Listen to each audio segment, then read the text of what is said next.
Hello, welcome to Lakshmi's world. ഇന്ന് ഞാൻ ഉണ്ടാക്കുന്നത് ഉള്ളിത്തീയലാണ്. അതിന് വേണ്ടി നമ്മൾ കുറച്ച് ഉള്ളി പൊളിച്ചെല്ലാം വെച്ചിട്ടുണ്ട്. ചെറിയ ഉള്ളിയുടെ തീയലാണ് നമ്മളിന്ന് വയ്ക്കുന്നത്. വളരെ ടേസ്റ്റി ആയിട്ടുള്ള, പഴയ കാലത്ത് എല്ലാ വീടുകളിലും ഉണ്ടാക്കുന്ന ഒരു ടേസ്റ്റി ആയിട്ടുള്ളൊരു തീയലാണിത്. അതിന് വേണ്ടി നമ്മളൊരു കപ്പോളം തേങ്ങ എടുത്ത് മിക്സിയിലൊന്ന് പസ് ചെയ്ത് എടുത്ത് വെച്ചിട്ടുണ്ട്. ഇതൊന്ന് ചെറുതായിട്ടൊന്ന് കറക്കി വരുമ്പോൾ അതിൻ്റെ പീരയൊക്കെ ഒരേ രീതിയിൽ തന്നെ കിട്ടും. അതിന് വേണ്ടി അതിലേക്ക് സ്വല്പം കരിവേപ്പില, ഒരു 4 മുളക്, സ്വല്പം മഞ്ഞൾപ്പൊടി, പിന്നെ സ്വല്പം ഒരു 1.5 സ്പൂണോളം മല്ലി. ഇത്രയിട്ട് നമുക്കൊന്ന് പാനിലിത് ഒന്ന് വറുത്തെടുത്ത് കൊണ്ടുവരണം. ചെറിയ ഫ്ലെയിമിലിട്ട് വേണം നമ്മളിത് വറുത്തെടുക്കാൻ.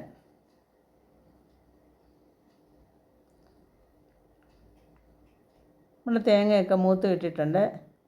ഇനി നമുക്കിത് ഫ്ലെയിം ഓഫ് ചെയ്തിടാം.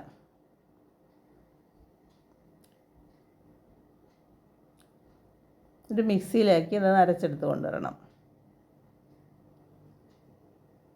ചട്ടി എടുത്തടുപ്പിൽ വെച്ച് ഒരു സ്വല്പം എണ്ണ, ഒരു 1.5 സ്പൂണോളം എണ്ണ ഒഴിക്കുക. അതിലേക്ക് സ്വല്പം കടുക്, സ്വല്പം ജീരകം. ഇനി നമുക്ക് ഉള്ളി ഇട്ട് കൊടുക്കാം.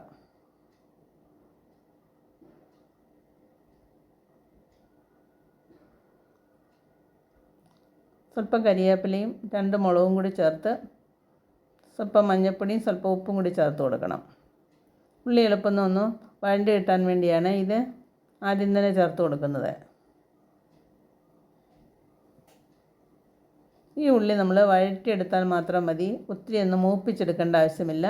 എല്ലാം നല്ലൊരു ട്രാൻസ്പെറൻറ്റ് പരുവമാകുമ്പോൾ നമുക്ക് അതിന് അരപ്പ് ചേർത്ത് കൊടുക്കാം.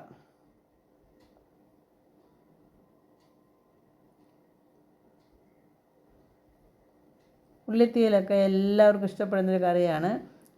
ഇത് കൂട്ടി നമുക്ക് ചോറുണ്ണുന്നതിന് പ്രത്യേകിച്ച് വേറെ കറിയൊന്നും ഇല്ലാതെ തന്നെ ഇത് മാത്രം കൂട്ടി നമുക്ക് ചോറുണ്ണാൻ പറ്റും. അത്ര ടേസ്റ്റി ആയിട്ടുള്ളൊരു കറിയാണ്. ഇനി പുളിക്ക് വേണ്ടി നമ്മൾ ടൊമാറ്ററിന് പകരം നമ്മൾ പുളി തന്നെ ചേർത്ത് കൊടുക്കണം. പുളി ചേർത്താൽ മാത്രമേ ഇതിൻ്റെ ഒറിജിനൽ ടേസ്റ്റ് കിട്ടുകയുള്ളൂ. അതിനുവേണ്ടി ഒരു നെല്ലിക്ക വലിപ്പത്തിലുള്ള പുളി നമ്മൾ വെള്ളത്തിലിട്ട് വയ്ക്കുക. നേരത്തെ തന്നെ വെള്ളത്തിലിട്ട് വെച്ചിട്ടുണ്ട്.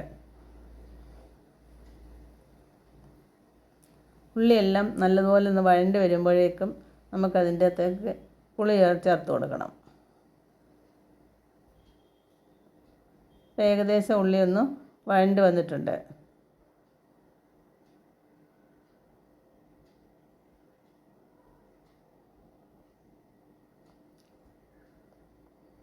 ഇത്രയും വഴണ്ടാൽ മതി. ഇനി നമുക്കതിലേക്ക്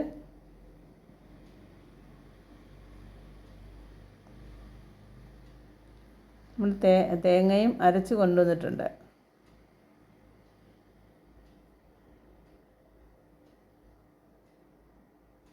ഇതിലേക്ക് നമുക്ക് പുളി ചേർത്ത് കൊടുക്കാം. ആദ്യം നമുക്ക് പുളി ചേർത്ത് കൊടുത്ത്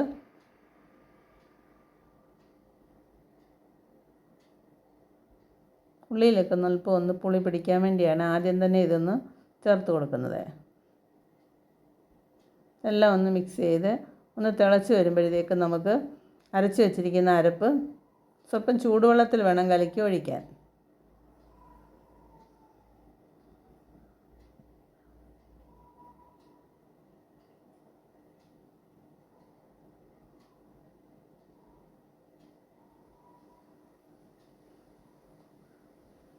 ചൂടുവെള്ളം ഒഴിച്ച് നമ്മൾ നല്ലപോലെ അത് അരപ്പൊന്ന് ഒഴിച്ച് കൊടുക്കണം. പച്ചവെള്ളം ഒഴിച്ച് കലക്കരുത്.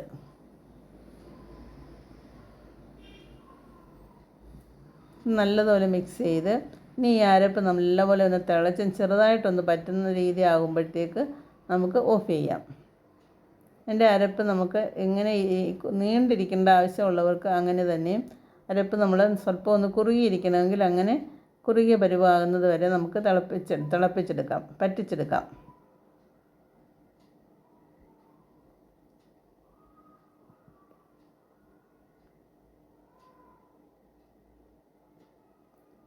നമ്മുടെ ഉള്ളിത്തീയലൊക്കെ ഇപ്പോൾ റെഡി ആയിട്ടുണ്ട്.